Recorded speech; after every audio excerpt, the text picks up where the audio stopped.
فأعوذ بالله من الشيطان الرجيم بسم الله الرحمن الرحيم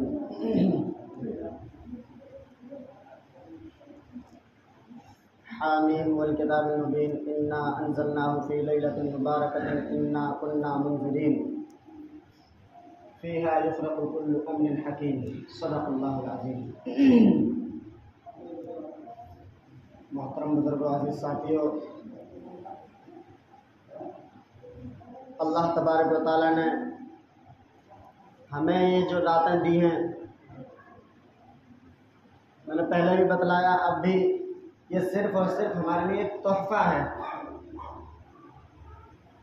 بدلہ نہیں ہے کسی بھی چیز کا، تحفہ ہے۔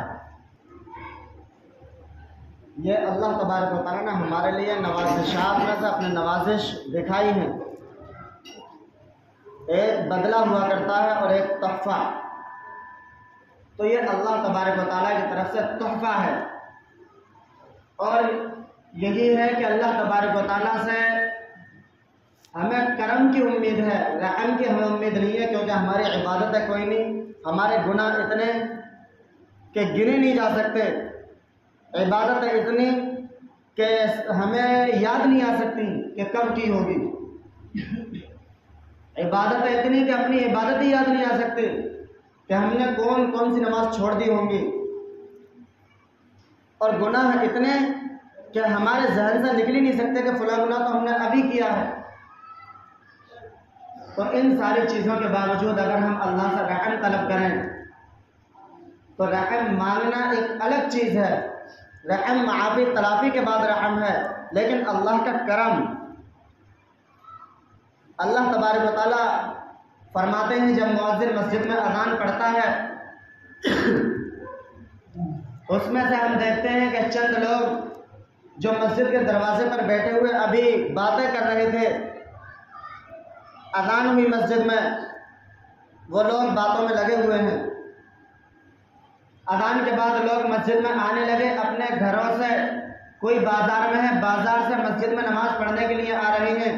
لیکن ہمارے مسلمان بھائی جنہوں نے اذان سنی اور مسجد کے دروازے پر بیٹھے اور باتیں کر رہے ہیں، تو یہ کس چیز کی نشانی ہے؟ کہ اس چیز کی ظاہر نشانی نہیں ہے کہ اللہ تبارک و تعالیٰ نے ہمیں اس لائق سمجھا ہی نہیں کہ ہم نماز پڑھ لیں۔ اللہ کے دروازے پر بیٹھے ہم تو، ہمیں تو بالکل سب سے پہلے آنا چاہیے تھا، لیکن ہم بیٹھے رہ گئے، لوگ نماز پڑھ کے بھی چلے گئے اور ہم اپنی دنیاوی باتوں میں لگے ہوئے ہیں۔ ہمارے ذہن میں ہے کہ میں ابھی کپڑے صاف نہیں ہے اس وجہ سے نہیں پڑھی، ہمارے ذہن میں ہے کہ میں کوئی پرسنل بات کر رہا تھا اس وجہ سے نماز چھوڑ دی، ہمارے ذہن میں ہے میں کوئی پرسنل کام کر رہا تھا اس وجہ سے اللہ کی عبادت نہ کر سکا۔ اللہ فرماتے ہیں میرے بندے انہیں سب بھول جا، تو یہ سوچ کہ میں نے تجھے اس لائق سمجھا ہی نہیں کہ اپنے دربار میں بلا لوں۔ در پہ تو بیٹھا ہے لیکن بار کے اندر، گھر کے اندر تجھے بلانے کی اجازت نہیں ہے۔ بوڑھا باپ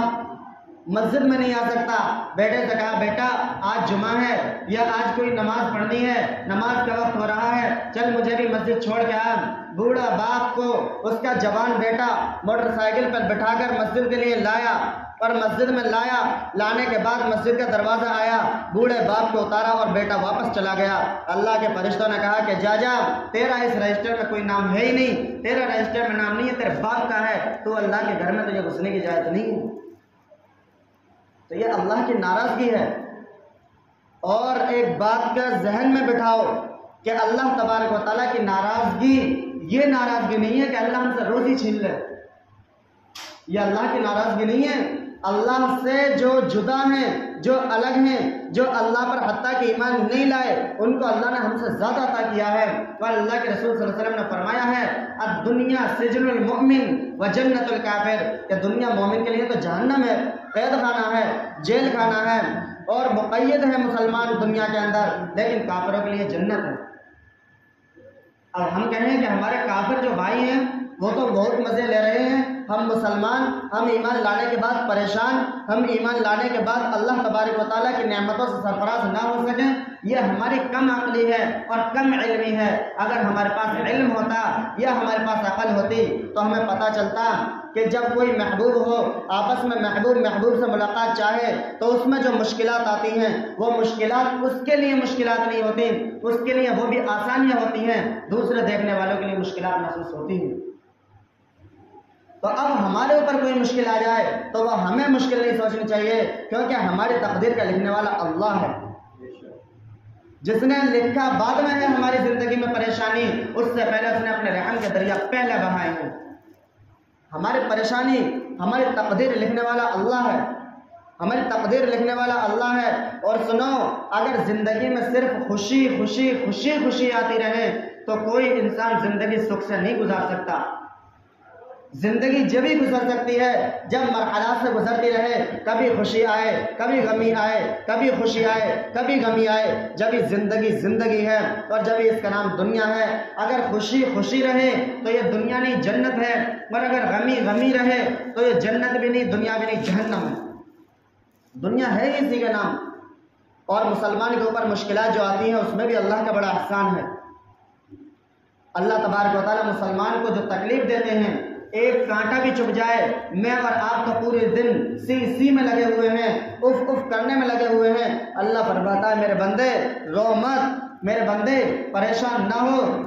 میرے بندے غمگین نہ ہو، میرے بندے تو کیوں افسوس کر رہا ہے؟ سن، میں نے تیرے لیے پروانہ دیا، تیرے ایک کانٹا چبھا، میں نے تیری ایک نیکی تجھے عطا کر دی، تیرے وہی کانٹا چبھا، میں نے تیرا ایک گناہ معاف کر دیا، 2 انعام۔ میرے بندے تیرے کانٹا چبھا، میں نے تیرا ایک درجہ بلند کر دیا، 3 انعام اللہ کی طرف سے ایک کانٹا چبھنے پر ملے مسلمان کے لیے۔ تو یہ اللہ کی نوازش نہیں ہے؟ چھوٹی سے کوئی بیماری نہیں ہے، کوئی پریشانی نہیں ہے، چند منٹ کے بعد پتہ بھی نہیں چلتا کہاں کانٹا چبھا تھا، بالکل ختم۔ لیکن اللہ تبارک و تعالیٰ نے 3 انعام ہمیں دیے، 3 تحفے۔ اللہ نے 3 تحفوں سے ہمیں نوازا، جبکہ ہمیں کچھ نہیں کرنا پڑا، ہمیں کچھ محنت نہیں کرنی پڑی، ہمیں کچھ نہیں کرنا پڑا، لیکن اللہ نے 3 تحفوں سے نواز دیے۔ اور پھر ایک حدیث میں آپ کو سنا دوں کہ اللہ کے رسول صلی اللہ علیہ وسلم کی حدیث ہے، یہ حدیثیں جو میں بتا رہا ہوں یہ فضیلت ہے، یہ دلیل نہیں ہے، فضیلت ہے، فضائل۔ دلائل الگ چیز ہوتی ہے اور فضائل الگ چیز ہوتی ہے۔ فضائل میں اللہ تبارک و تعالیٰ نے اس امت کے لیے متعین کیے ہیں، دلائل پہلی امتوں سے چلے آ رہے ہیں، اس امت میں بھی چلیں گے اور چلتے رہیں گے تا قیامت۔ فضیلت کہ اللہ تبارک و تعالیٰ فرشتوں سے کہتے ہیں جب میرے بندے کی عمر 60 سال کی ہو جائے تو اس کے آگے پتھر ڈال دیا کرو، چھوٹے چھوٹے پتھر ڈال دیا کرو۔ میرا بندہ جب چلے گا، بوڑھا ہے، 60 سال کی عمر ہو چکی ہے، آنکھوں کی بینائی کمزور ہو چکی ہے، تم پیر کے نیچے پتھر ڈالو گے، میرا بندہ ٹھوکر کھائے گا، میرا بندہ گرے گا، کہے گا اللہ کون سی غلطی ہو گئی۔ اللہ فرماتا قسم میرے عزت و جلال کی، وہ اتنا کہہ دے، وہ اتنا بھی نہ اللہ کہہ دے، میں اس کی 60 سالہ زندگی کو گناہوں سے ایسا پاک کر دوں جیسے کبھی نہ کیا۔ بندہ 70 سال کا ہو جائے، اللہ فرماتا میرے فرشتوں اب میرا بندہ 70 سال کا ہو گیا، اس کی داڑھی سفید ہو گئی، اب مجھے اس کے گناہ لکھواتے ہوئے شرم آتی ہے، میرے بندو اب تم اس کے گناہ نہ لکھنا، اس کی نیکی لکھنا، اس کے گناہوں کو نہ لکھنا، میرے رب کی طرف سے حکم ہے۔ 70 سال کے بعد انعام بندے کا۔ بندہ 80 سال کا ہو جائے کہ میرے بندو، میرے فرشتوں میرا بندہ 80 سال کا ہو گیا، سفید داڑھی ہو گئی، سفید کے بعد پیلی داڑھی پڑ گئی۔ آپ نے دیکھا ہوگا بڑے بوڑھوں کی جو داڑھی ہوتی ہے سفید کے بعد ہلکا سا پیلا سا رنگ آ جاتا ہے، ہلکا سا پیلا سا رنگ آ جاتا ہے، تو اللہ نے فرمایا کہ میرے بندو، میرے بندے کی داڑھی کالی تھی، کالی سے سفید ہوئی، سفید سے پیلا سا رنگ آ گیا، میرے بندے کا اب گناہ لکھنا میں نے منع کیا تھا، لیکن اب تم گناہ کو نیکی لکھ لینا، گناہ کو نیکی لکھنا، گناہ کو لکھنا نہیں تھا 10 سال پہلے ہی منع تھا، اب تم گناہ کو بھی نیکی لکھنا۔ یہ اللہ کی نوازش ہے اس امت کے لیے۔ 90 سال کی عمر، میرے فرشتوں میرا بندہ 90 سال کا ہو گیا، میری امت نے، اس امت کے لیے میں نے جو زندگی متعین کی ہے ایک درمیانی عمر، وہ عمر پار ہو چکی ہے، وہ عمر کافی پیچھے جا چکی ہے، وہ اور میرا بندہ اس لائق ہو چکا ہے کہ میرے بندے کو اس کے پوتے بھی پاس نہیں آنے دیتے، اس کے پوتے بھی کہتے ہیں کبھی کبھی دادا خوشی میں ہے اور پوتا باہر سے آیا، پوتا نہایا دھویا ہے اور خوبصورت لگ رہا ہے، دادا کو پیار آیا،